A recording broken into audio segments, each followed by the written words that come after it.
घड़ी में हमको याद आता है वीरेंद्र विद्रोही जी को। मैं बनारस में हमारे हम लोग मंच पर साथ थे, एक कार्यक्रम था और उसी समय विद्या दिनकर से भी हमारी मुलाकात हुई थी।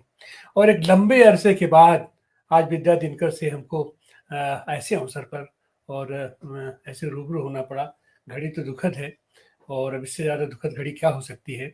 और ख़ास करके ऐसी घड़ी कि जो सपना विद्रोही जी ने अपने मन में सजाया था, वह सपना आज अब कहीं साकार होने की स्थिति में आ रहा है। आज की तारीख में जो उनके अंदर था कि समाजवाद से के इर्द गिर्द जितने भी दल हैं, जितने भी वैचारिक, जितने भी लोग हैं, सब लोग इकट्ठा हों, सबकी एकजुटता की जरूरत है इस समय देश में। और वो चीजें आज कहीं ना कहीं से, चाहे मजबूरी हो चाहे जैसे हो, एक आकार लेती हुई नजर आ रही है। और जो नफरत का माहौल पूरे देश में बना हुआ है, उसके लिए एक मोहब्बत का पैगाम क्या उसको मोहब्बत की मसाल हमारे विद्रोही जी हो सकते थे और आज भी रहेंगे। उनको याद करते हुए उनकी उस मसाल को लेकर के, और निश्चित रूप से आज की तारीख में हम लोग समाजवाद केंद्रित मोर्चा या सबको इकट्ठा करने के लिए हम लोग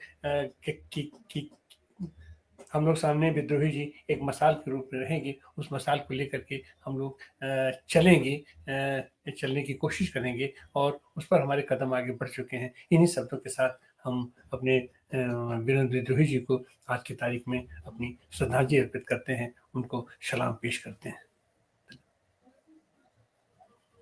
जी, बहुत बहुत शुक्रिया डॉक्टर तिवारी जी। बहुजन संवाद के दर्शकों से ही कहना चाहूंगा कि जो बात अनिल चौधरी जी ने कही थी वो एक अटल सत्य है। सबको रियलाइजेशन उसका अलग अलग समय में होता है, लेकिन जो आया है उसका जाना एकदम तय है। लेकिन वो क्या छोड़ के जाता है ये बहुत इंपॉर्टेंट है, और कौन सा रास्ता वो चुनता है ये इंपॉर्टेंट है। तो जो रास्ता उन्होंने चुनने का काम किया वो बहुत ही महत्वपूर्ण रास्ता था, और उन्होंने बहुत सारे साथी, बहुत सारे मित्र, बहुत सारे दोस्त बनाए।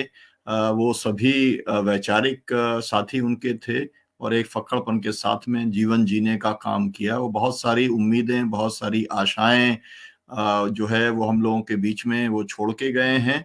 और स्वाभाविक तौर पे हम सब, क्योंकि उनके वैचारिक साथी हैं, इसलिए उस विचार को जिससे उन्होंने अपना जीवन जिया, उन्हीं विचारों को आगे बढ़ाने का काम हम बहुजन संवाद के माध्यम से भी करते हैं, इंसाफ के माध्यम से भी हो रहा है, और तमाम देश के जन संगठन या समाजवादी या साम्यवादी जो फोर्सेस हैं उनके द्वारा भी उसी मंजिल की ओर बढ़ने का प्रयास किया जा रहा है। और इन्हीं की एकजुटता एक सच्ची श्रद्धांजलि होगी वीरेंद्र विद्रोही जी के लिए। आप सब इस कार्यक्रम के अंदर शामिल हुए, आपका बहुत बहुत आभार। सरिता भारत जी, तरुण जी, इरफान जी, एडवोकेट राधना भार्गव जी, डॉक्टर तिवारी जी और विद्या दिनकर जी और अनिल चौधरी जी हम लोगों के बीच में जुड़े। बहुत बहुत शुक्रिया।